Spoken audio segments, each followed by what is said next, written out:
Hi, and welcome to Season 2 of Big Sound Small Town, the podcast that spotlights the talented and diverse musicians in small towns and communities.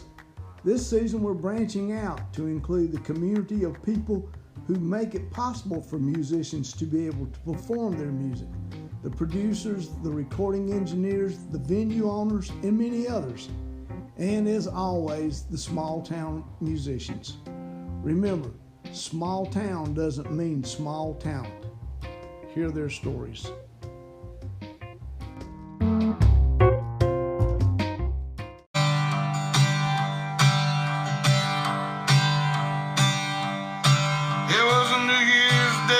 Seaside bar, there was a special on PBR. The ocean roared outside the door. No one but us and some hardcore drinkers lost in the stormy day. How blue is the blue of your eyes against the sky gray? Do you remember what we talked about? I just remember your face, the prettiest thing that I've ever seen.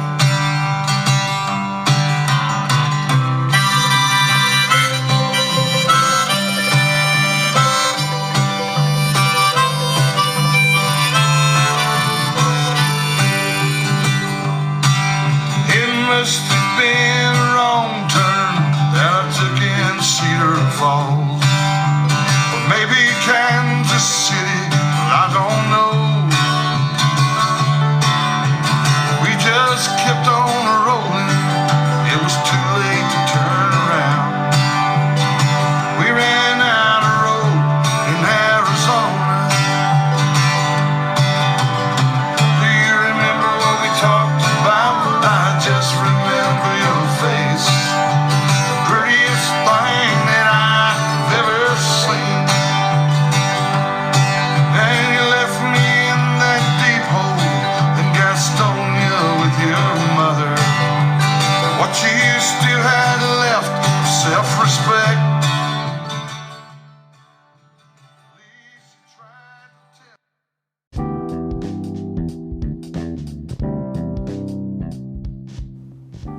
David came to Shelby on a rainy Wednesday in October of 2019. We met at the Earl Scruggs Center. It was just before his show with Kevin Bridges at the Dragonfly Wine Market, and he brought his guitar and his stories, and he shared both his songs and his story with me. Hear what one of America's finest songwriters has to say. On a side note, David and Kevin are the hardest driving acoustic guitar players I know. So on that note, even with compression, David overdrove my mics a little bit to distortion on some of his songs. However, they're still very worthy, very worth listening to. Again, thank you.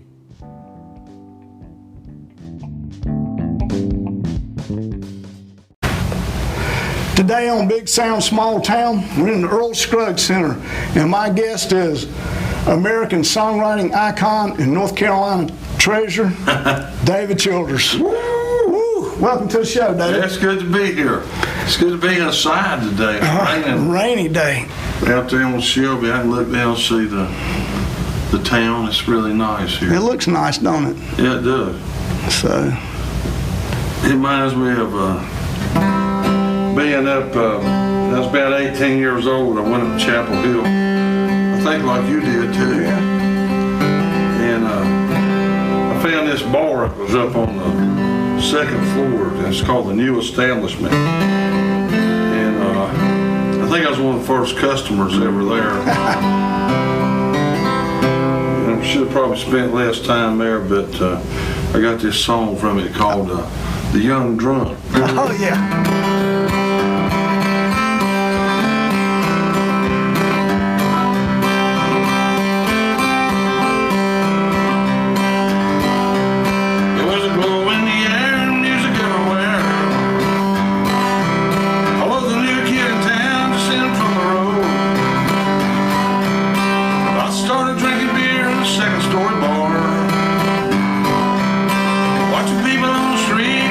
store to store. Bartender smiled, good old guy. Told me like a friend, go easy on drinking. But his words I ignored as I stumbled out the door. Tumbled downstairs and blooded up my hair. Bleeding was the thing that I used to do. As I followed my drunk down fallen avenues,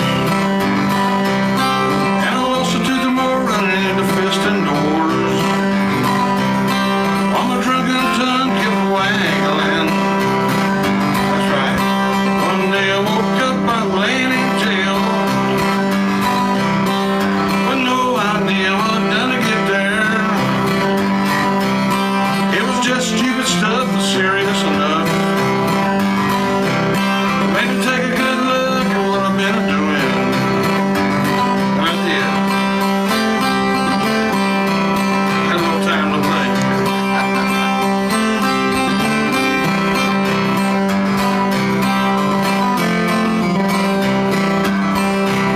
15 days, time to serve. No cost to court. I went back to the bar up on the second floor and ordered soda pop, and my friend said sure. I can see you learned, he said, that the drink will turn your head. Can't get much done if you can't get out of bed. Ain't that right? That's right. Handed me a towel, said you can start now. I need some help running this bar. So here I am now, serving up beer. For all the young fools that wander through here. There's a glow in the air and music everywhere. I'm so glad I wound up here. That's right.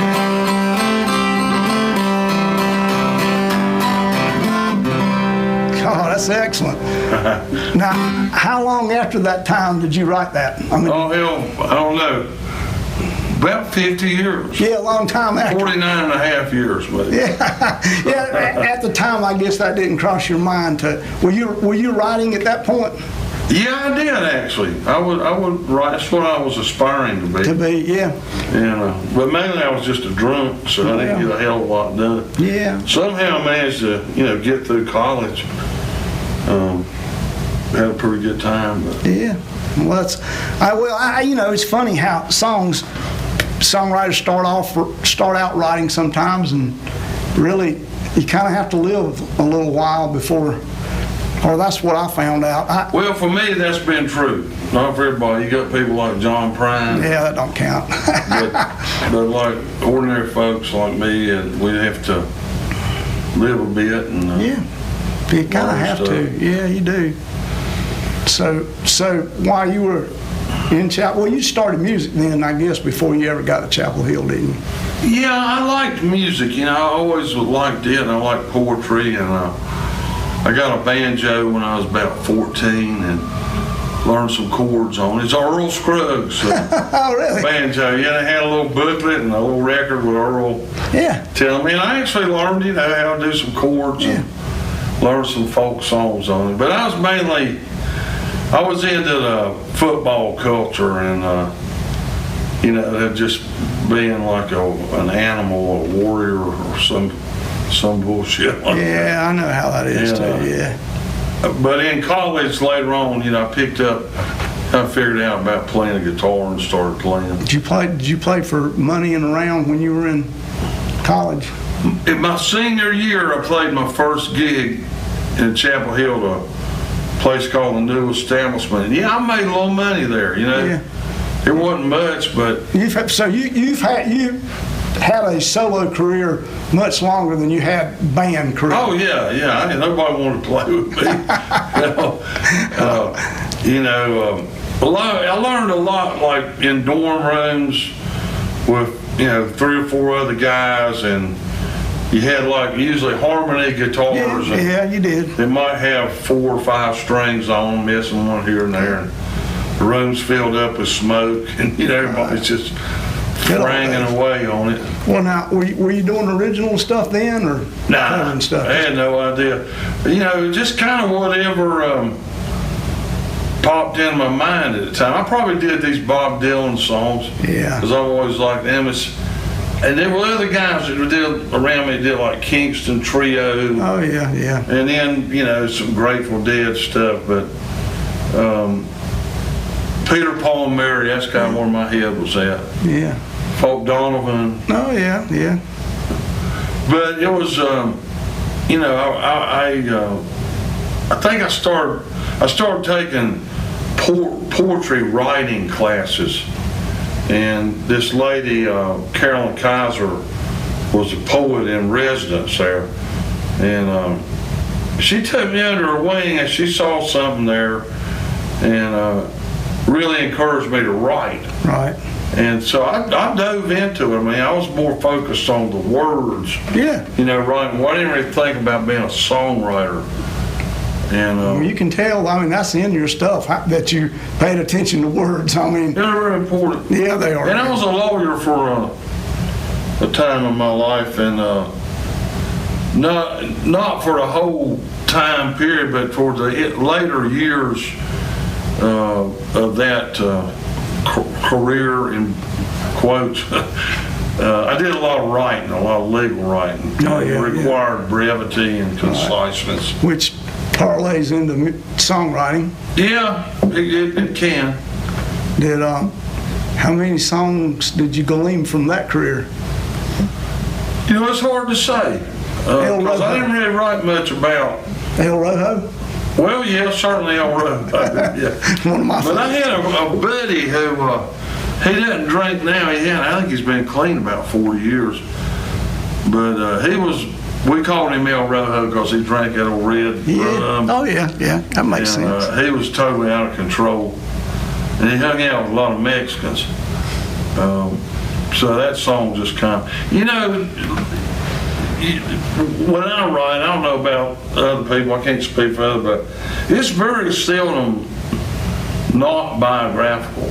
I mean, it's not biographical usually, that's what I mean. Yeah. I might have said that wrong.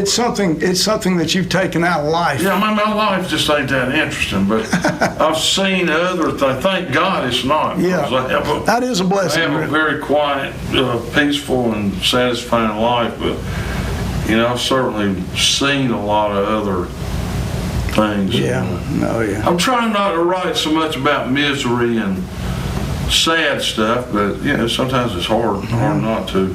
I like to try to find dignity in people. That's good. And I like to try to offer some kind of hope. Yeah, they used to say when you got happy, your songwriting kind of went downhill, but I don't know if that's so. Oh, no, I don't. There's enough other stuff to take out of the world where if your life's good, somebody else's is not. You can glean from that. So when did you actually ever get in that band? How did it happen for you around Charlotte? When did that start taking off? That was a lot later in life. There was a fellow named Sam Ingram, hell of a good guy from Mooresville, who was dating a Mount Holly young lady from Mount Holly at that time. And we were running in the same circles. We met and we started playing together.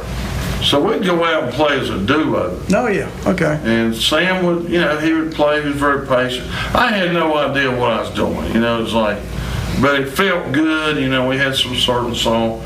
And I think I was writing songs by then, like, you know, around my senior year. I remember being at home at Christmas and I had a few songs. Oh, yeah. And then I graduated from there, come back to Charlotte, and this guy played bass with us, but and we would play, you know, and get paid, but it just wasn't that often. And I was drinking a lot. I mean, I don't know many people that can play and drink. You know, maybe a beer or two, but I sure as hell couldn't. Yeah. And that was a problem I had. Oh yeah, I mean. But it was more like, I'd say the late '80s, where I decided I'm gonna get a band together. And so I started working these different lineups, and it was about 1990 or 91 I started getting gigs in Charlotte. And I just decided that's what I was going to do. Yes. You know, I'd been a lawyer for 10 years or so, and I just thought there was more to me than that. Not that that's a bad thing, and I certainly have a lot of respect for it. But so I had this dual life for about 20 years that you know was fun, alternately fun, and alternately horrible. But you know, that's just the way life is. Did it? Yeah, I mean, playing jobs and holding down any job's pretty hard. It really is. So, well, but then when you decided to do it, it seems, at least from my view and other people's view, it blew up for you pretty quick. Well, I don't know what you mean by blow up. If you mean like, you know, the battleship Maine blowing up, well, not that's exactly, what it felt like. But no, it wasn't like that at all. It was, you know, just playing the empty rooms and every now and then having a good night. And the people I played with, so many of them were, their heads just wasn't in the same place mine was. Yeah. And they had different ideas of what they wanted, and man, there was so much conflict that I had with people. It's amazing. But I'd get in these, always having to handle people's problems and try to tiptoe and keep people happy, and that really got old over time. Well, that's the worst part of being in a band situation is. Well, I started getting better players. Yeah, you've had good players. I'm not sure. I've been blessed with that, and they seem to get better each time. Yeah, they do. I mean, some of them are, you know, for various reasons, you know, they come and go, especially guitar players. Yeah, that's so in every band. I don't use guitar players all the time in the band. It's just bass, drums, and fiddle. Yeah, that's what you got going now, isn't it? A lot, and then certain gigs we have guitarists come in. But you know, I can't ever really say it. To me, from my perspective, you know, I get up every morning, I have to get my body moving, I have to get my coffee and get myself going, and I don't really see like that I'm some big deal. I mean, it's just, you know, I got to go out and worry about where I'm going to get my next dollar from. Yeah. And that's what I'm doing up here in Shelby. Sure.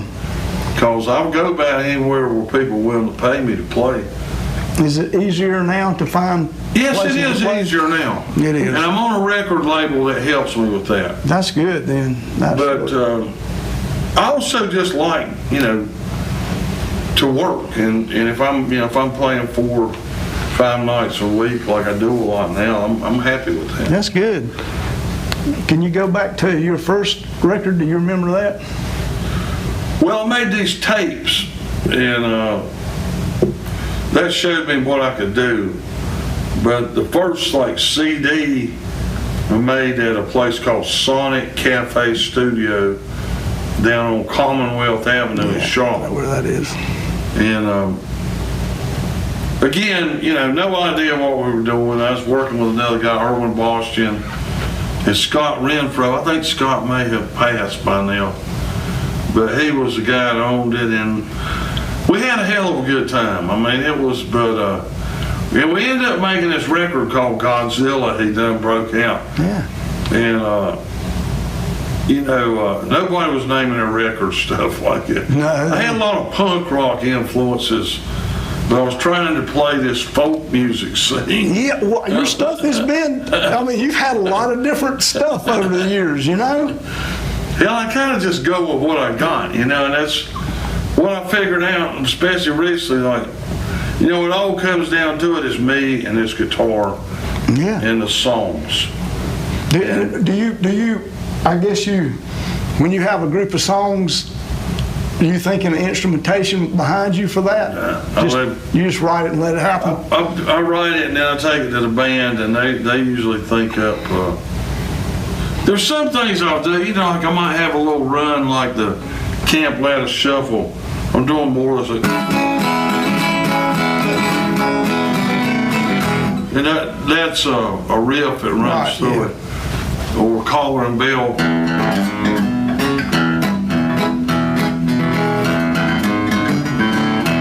Well, I didn't hit it exactly.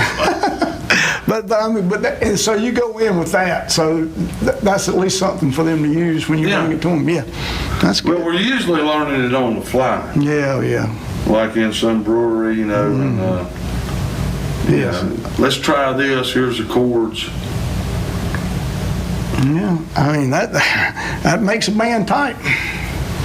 Well, this band is I got now is very tight. We've played a lot together. That's good. Everybody's serious about it. I remember you doing that Godzilla song at was a animal benefit show. I was on that show with Mom Said, and I remember you doing that song, and I thought that was a really cool song, particularly for an animal benefit thing. I mean, I was just really taken with the song, you know. I've been watching a lot of Godzilla movies lately. My granddaughter, she's almost 3. She likes to watch stuff like that. Oh yeah, that's I've been having fun turning her on like The Wizard of Oz, Star Wars. Okay, so you're just getting started out playing out. So did you tour around with that first Godzilla record much? No, I got to go up to. There was one guy in Cleveland, Ohio, Martin Jardine at the Barking Spider Tavern, and I seen it all over. I bought some kind of book, and I called him up. Oh yeah, we like that record here. Yeah, you come on up. So he sent me a date, and I went up there, and it was the only place I couldn't get a gig in Charlotte hardly, or anywhere else. And so I went up there, and it's kind of a folk music scene. People really liked it. I sold a lot of the records. Thing about Godzilla is, I think I made 2,000 of them, and I sold almost all of them. That's great. And then it got re-released on Rank Records. Yeah. The guy that was funding all that stuff liked it a lot, and he wanted to do a reissue of it. And there's still a lot of them.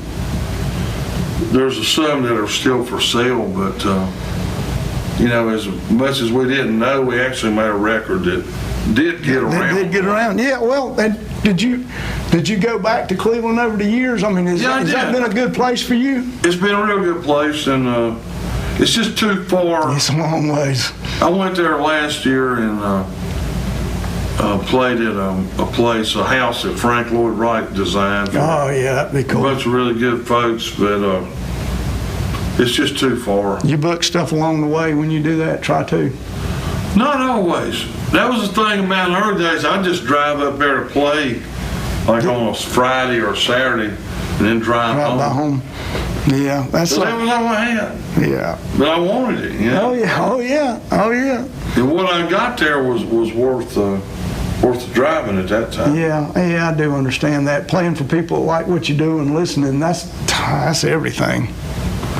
But I've got a trip planned to go back up to up near Kent State, which isn't too far from Cleveland, up in that area in April. Will that be a band trip, or do you do? No, I'm gonna be taking this other guy, kind of like me, except he's crazier than I am. He's named Abe Partridge from he's Mobile, Alabama. He's an artist and a songwriter. He used to be a preacher, was a Pentecostal preacher. And then he said he lost his mind. He's very interesting. Sounds like he's an interesting guy. Yeah, he sounds that way to me. Well, all right, well, let's see where we're at. Yeah, okay, tell me about, you've been overseas with your music too, haven't you? Yeah. How'd that come about? That's a good question. I think Dolph Ramsor had a lot to do with that. How'd you come on Dolph? That's another good question. Did he find you? I think he did. I was playing at the Evening Muse back when they would let people like me come in there and play. In other words, local musicians who actually live around here. And he was in there, and he had this Scottish guy with him. Martin Stevenson, and I met him at night, and we ended up, Dolph came over, recorded some stuff. He had these little handheld microphone recorders, and we did an album we ended up doing a record like that. Oh, okay. Yeah. Oh, that's pretty cool. But Dolph, he got me over to Britain to do a tour that Martin helped out. How did that go? Did they? Well, it was. I went with some people that were very difficult to get along with, and but I took my wife Linda with me, and we had a gas. We just kind of stayed on our own, showed up, did the shows. Some of them were great, some of them weren't so great.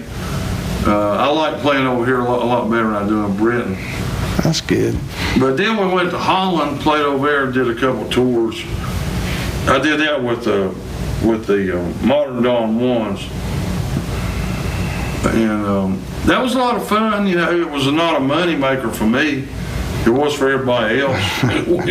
Yeah, well, I do understand about fronting a band. That's. So we did that twice and had some really great shows. But I just never. I came back. I'm like, yeah, you got legal weed. Yeah. It's a beautiful place, right. But hell, I'm an American, man. This is my home. Mm-hmm. I'm gonna just concentrate on playing here. I don't really want to go back to Europe. That's good. That's a good thing. There's a skeleton in my living room, telling many woes. His cold eyes blaze with anger. His beard is white as bone. His parents both were drunkards. They never told him thanks. They didn't come to meet him after he robbed his first bank. He had to fight to prove his name. Meant more than sorry drunk. He died so cold and sober. His corpse never stunk.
This song I wrote with a friend of mine, Bob Crawford, and it was I wrote the lyrics about when I was in Holland, outside of Amsterdam, for a little period of time over there playing.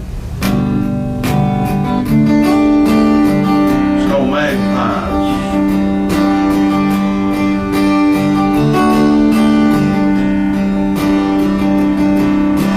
Magpies hopping flying by the canal. The raven guards the bikers smiling gray. Midnight sun is sinking and the port is quiet now. Pretty sight, but it can't drive away. Only feeling that I felt today. Come to love this place, but it ain't mine. You're not here, so I'm just wasting time. Go out walking through the cool spring night. Sweet breezes from the sea can't drive away. Only feeling that I felt today.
beautiful song. Thank you, bro. Now, I guess that didn't happen until after you've been back from there a while. That's right. Yeah, that's. I had actually decided to quit playing. I wasn't going to play out anymore. Really? I decided, well, oh, man, I got so burned out. You can do that. I mean, I ran myself ragged because we were playing all the time. And all my weekends were gone. Yeah, Just they that were. same. So wonder my wife didn't leave me at some point. But thank God she didn't. But I remember it was like November, and I was outside. We have a very beautiful place we live in. It's got a lot of land about, but I just found myself outside. It was a Sunday, and I'm like, I'm home. It's a Sunday. Look at this place. It's beautiful. Yeah, I It's understand. dilapidated. You Yeah. know, you've let it. And that day I went out and got a machete and just started cutting stuff down, and I just got a different attitude. But I decided I wasn't going to do it anymore. And Well, what changed? well, old Bob Crawford, he plays bass with the Avett Brothers, and he and I had become friends. And he wrote me. He said, "Look, man, you know, I know you're going through a rough time with this, but how about we write some songs together?" And so I just had those lyrics and I sent them to him. And I'm thought, you know, so I've done that with so many people, you know, and nothing ever happens. All of a sudden, I get these files. It says, "Look here, he'd gone and hired out some student musicians at East Carolina where he was living, and had these arrangements and recorded them." Wow, And that's pretty cool. you know, it was cool. Actually, he got the arrangements and he showed up in Concord one day. And I remember we sat there watching football, NFL football, in this motel room and doing the overdubs. Didn't do anything with it, but it was like, it told me, you know, you should not quit. And it wound up being on an album, Over Mountain Men. Yeah, oh yeah, it was, yeah. But so Yeah, there's a lot of pieces to this story. there it is, and that's I don't think about it much. I don't think people realize just how many pieces there are. People just see what they see on stage. They don't really realize the backstory on any of it, I don't think. Oh yeah. Well, they're all human beings, you know. Only other musicians kind of even have an idea of what really goes on. And then songwriters are just different than everybody else, too. Were you writing during that time you took off? Were you writing, or you just not doing I it? actually started writing again, yeah. And they were real hopeful, you know, kind of songs that I was writing. Well, did that change your whole music? Yeah, you know what the thing is, and it made me think about the Modern Don Juans and David Childers was, I mean, everything was you know, it was like, it's just all loud and fast, and that was fun. But I really was wanting to get back, you know, and get a more folky kind of acoustic thing going. I just got tired of all that, you know, loud, fast. Well, now, while we're on this, at some point too, and I guess this was before that time, you also did a gospel type album, didn't you? Before it was from the Double Door maybe days. Well, what was happening? I think. See, I was writing these songs back in that had Jesus in them. Yeah. And I don't know why. I mean, I'm a Christian. I don't talk about, but there was a band, Bill Noonan. Yeah, that's where I was going with that. He's one, and he really was a catalyst behind that. And we had this band called the Gospel Playboys, and we do a hymn, and then we do like a rocker or a honky tonk drink. Yeah, I kind of remember that, and I forgot and about that. It was fun. You know, it was I actually think it could have seemed to do pretty well with people, but certain members that weren't comfortable with it, and then certain people were wanted to focus on their own, being the center of. Yeah. I didn't give a damn. You know what I mean? It's like, hey, we get shows, we go out and get paid. Sure. And have fun playing music for people. But that would have been. I did a record. I did this weird record. I think it was like 2015 it came out. And it's actually one of my favorites. It's called Serpents of Reformation. Yeah. And I didn't even know what we were doing because my son Robert Childers and Neil Harper were about 7-8 miles from where I live over in Mecklenburg. They were making this amazing record, staying up all night. I don't know what was fueling them, but it wound up being a record about spirituality and, about Jesus and rooted in the Old Testament. And it's a record that will never get around, right? Because there's just too much weirdness around the production and the people in it. But it's a pretty amazing record, and it was I would say it was a religious record. Yeah. Made by pagans. I'm a Christianized pagan. But. Well, yeah, I mean, I will have to say, you have a total open, creative mind. I mean, you've covered just about any version of any type of music and made up some of your own, I think. Well, Hans Latkins invented the hunch. That wasn't exactly what I meant.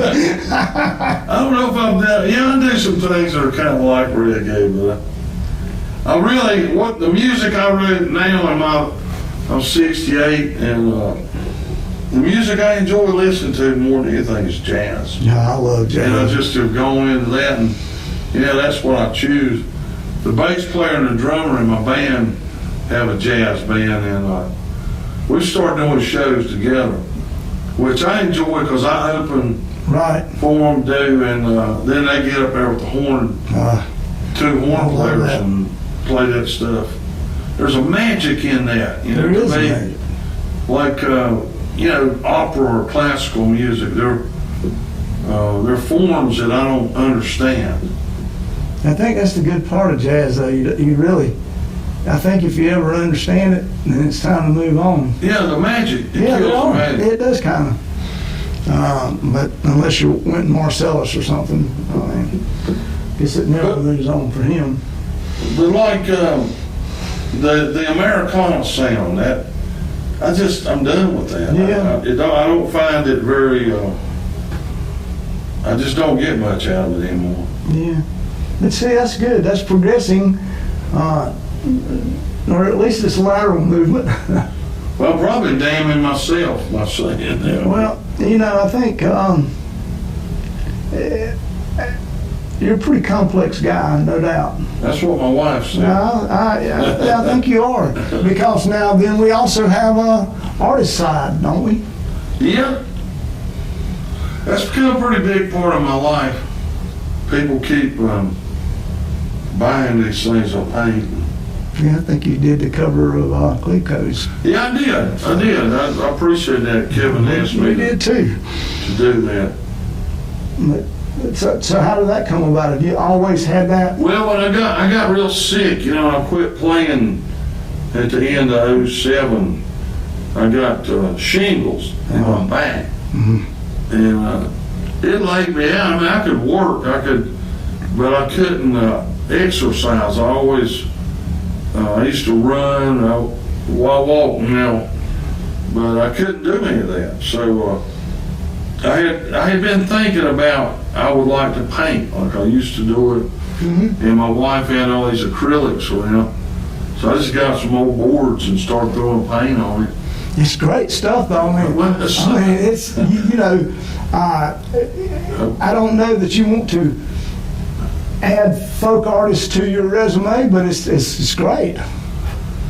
I saw we played somewhere and you had an art show right beside where we were playing, and we went over.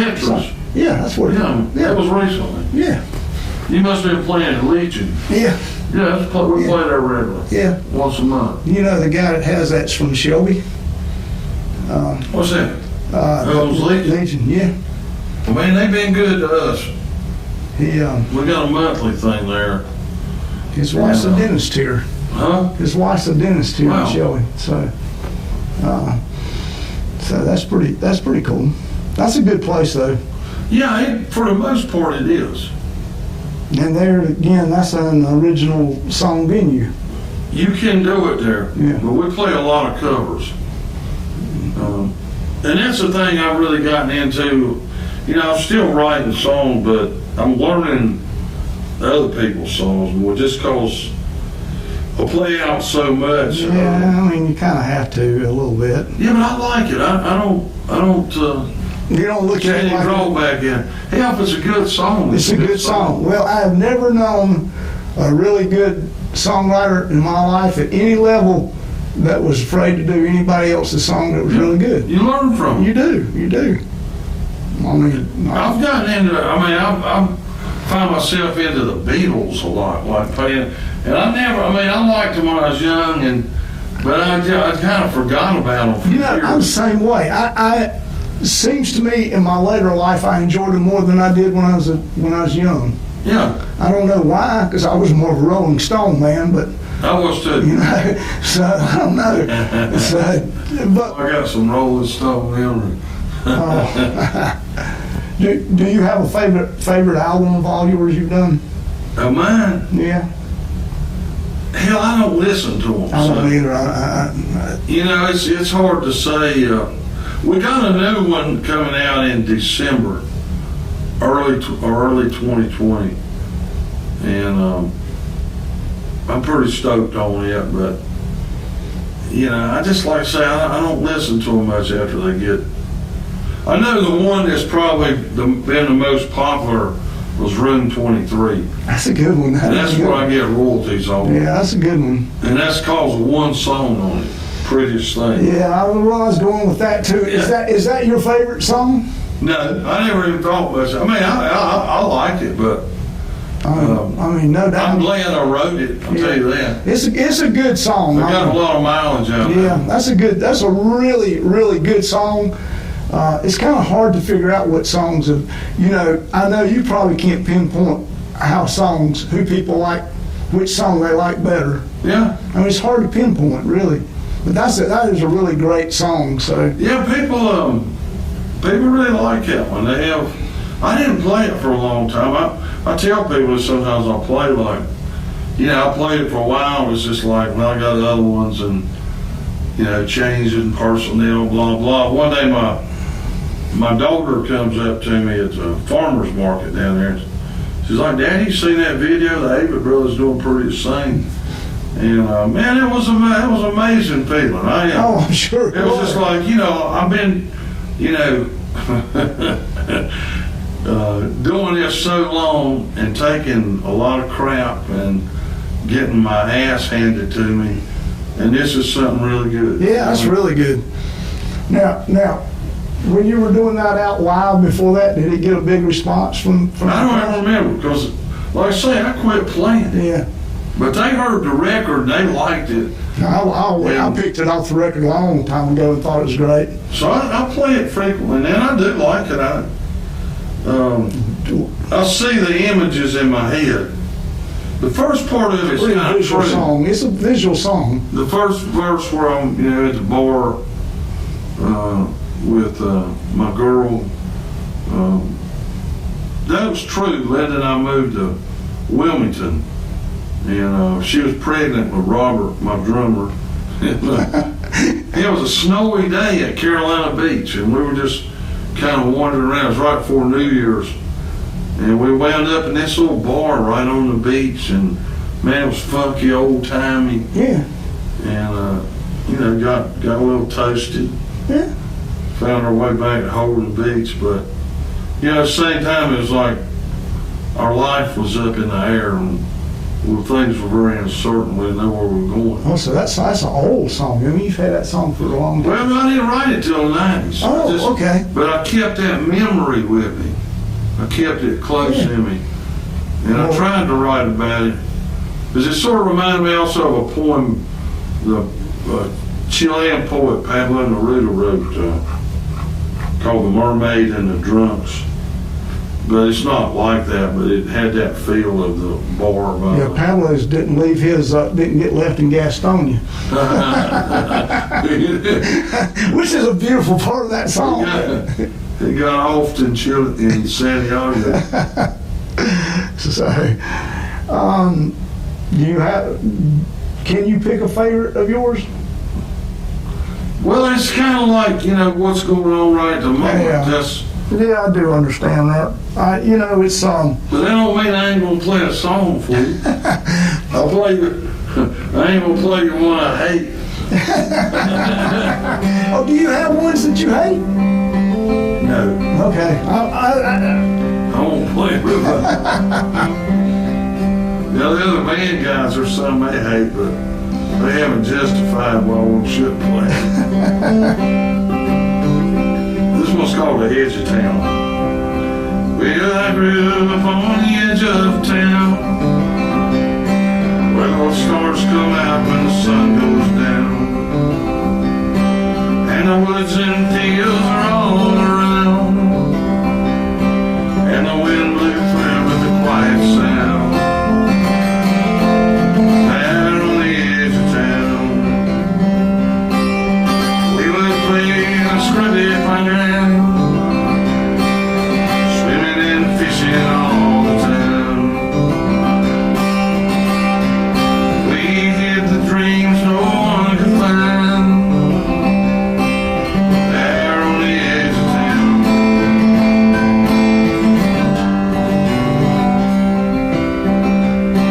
Now the town's still there, but the woods are gone. It's all one mark where the wild things roam. Where a boy and a girl could be alone. There on the edge of town.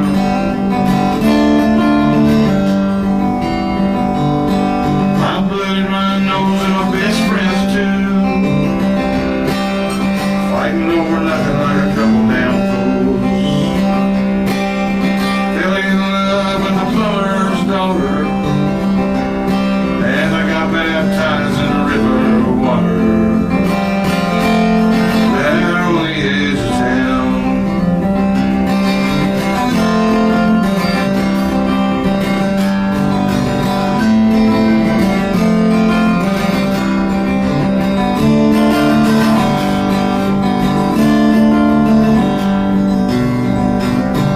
I took it for granted, and that's a shame. I thought that things would stay the same. All I knew, you were having fun, and I never did see how the end would come. There on the edge of town. Now the town's still there, but the woods are gone. It's all on mark where the wild things roam. Where a boy and a girl could be alone. There on the edge of town.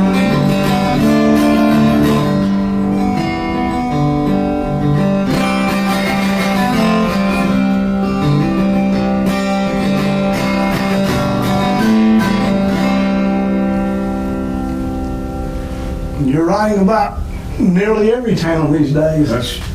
They're all disappearing. They are. All right, one of the things I'm going to ask you is, how is it playing with your son in the band? I've Oh, always. it's a delight, man. Is it? Yeah, it's great. When he was younger, it was difficult.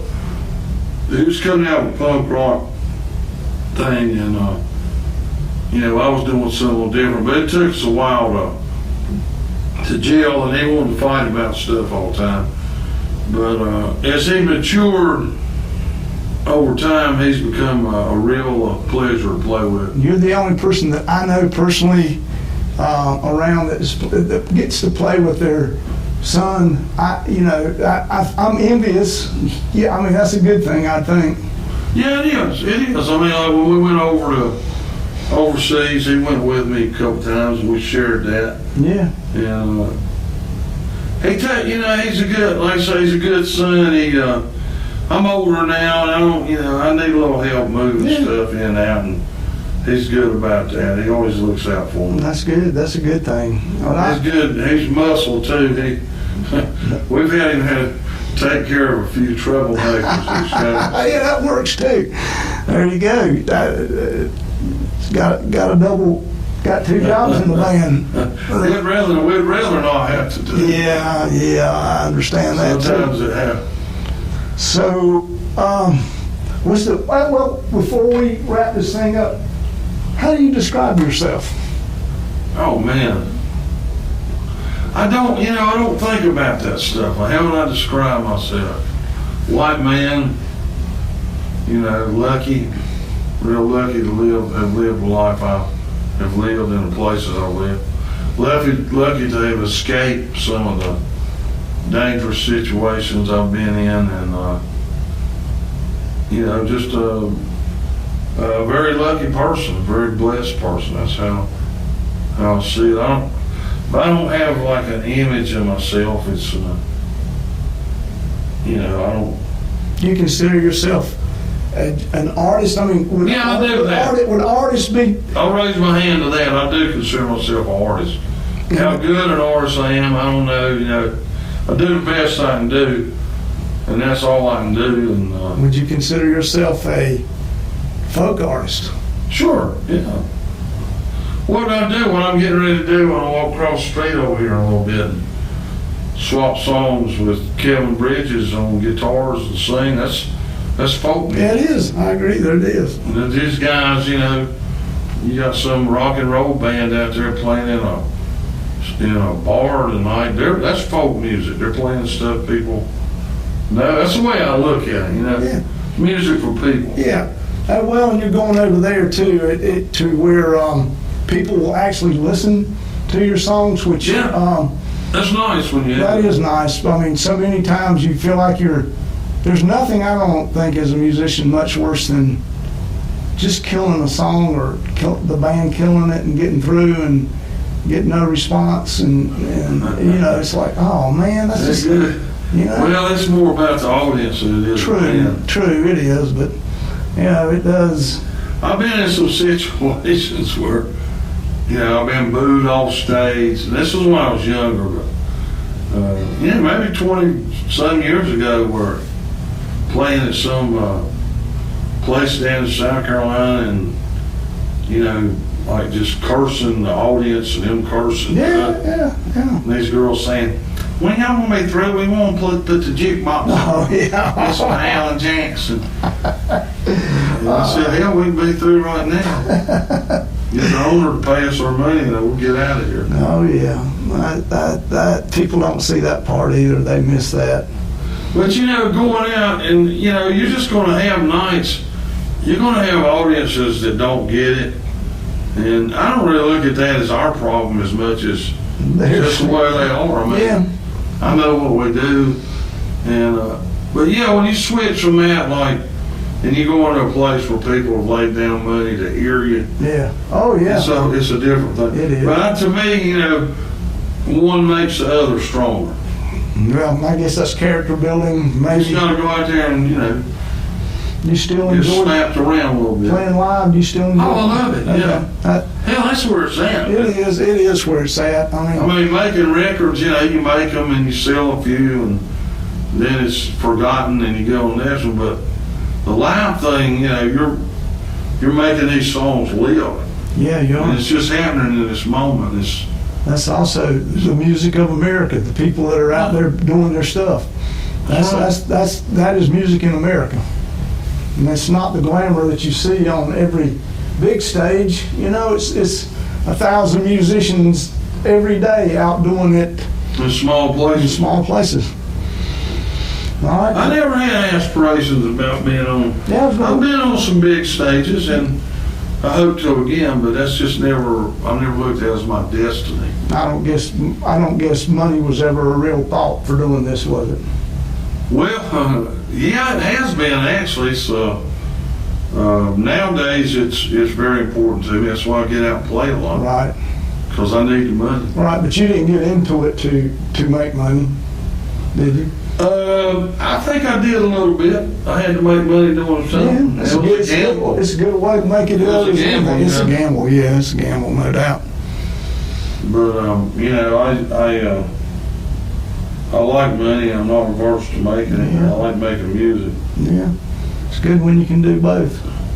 I guess I just don't. I never, aimed to get rich. I wasn't one of my. Right. And I achieved that. Yeah. But I sure am blessed And I thank the good Lord every day for the life I got, and family I got, and the friends, and the music. The music, yeah. And my wife, it was like an angel. You got one more in you, or? Hell yeah, I got one more. Yeah. Well, hell yeah, let's do one more. I like a man. Get a kick out of here. I like a man that likes to play. Oh yeah.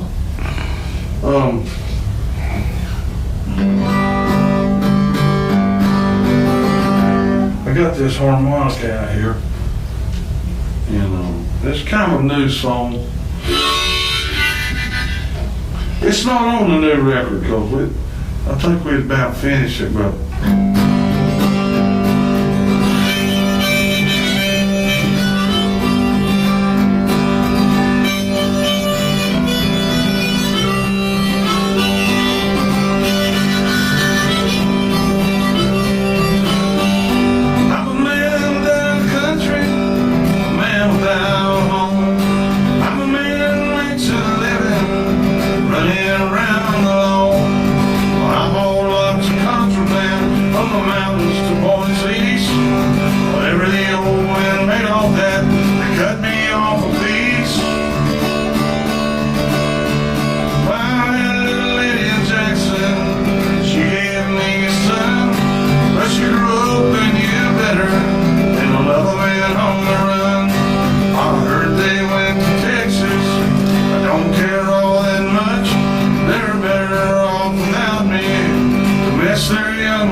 That's a good one. I love the way you choose words. I mean, I don't know how hard you think about words when you write a song. I don't know if it's a thing that you go back and.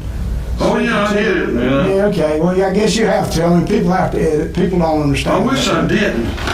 Yeah, but I mean, writing is a real hard thing for me. I think it's a real hard thing for everybody. But then you get a point where it's like, all right, now we got it. You get going, and but man, getting to that point. Do you have a hard time coming up with ideas Yeah. anymore? Yeah. You co-write these days? I haven't lately, not the last couple of years.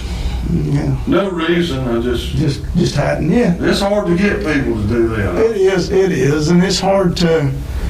It's just co-writing has been a whole lot harder for me than just straight up writing. Well, I'm probably not very good to do it with. I'm not very good either. Because I get impatient. I'm like, just let me take it. And yeah, I kind of see things different, I think, sometimes myself than other people do, which kind of whoops it.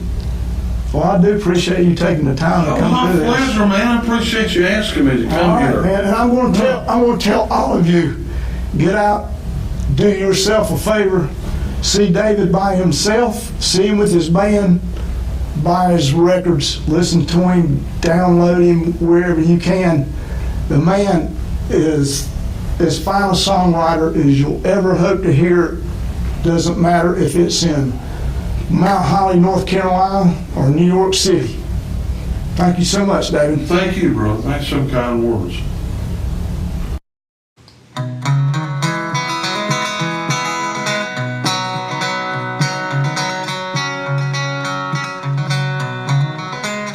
On a cold, snow-blown night in Northwest Virginia, a young drifter passing through a small Virginia town stumbled tired and hungry through the deep and bitter dark into an abandoned church, laid his body down.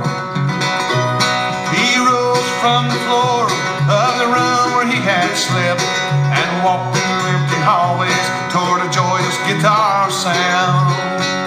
And there in the sanctuary, once a church, it wasn't many, a hillbilly preacher throwing a sermon down, singing glory, glory, glory, Alpha and Omega.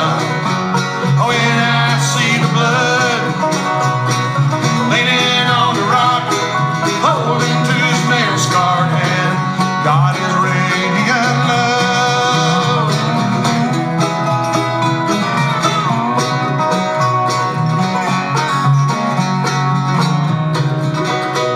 With the preacher's wife and children, 2 boys and 2 girls, and the drifter were the only congregation to be found. The drifter sat in the back pew, shaking off his sleep and hunger as the hillbilly preacher wrote a sermon down, singing glory, glory, glory, Alpha and Omega. Oh, when I see the blood leaning on the rock, holding to his nail-scarred hand, God is radiant love.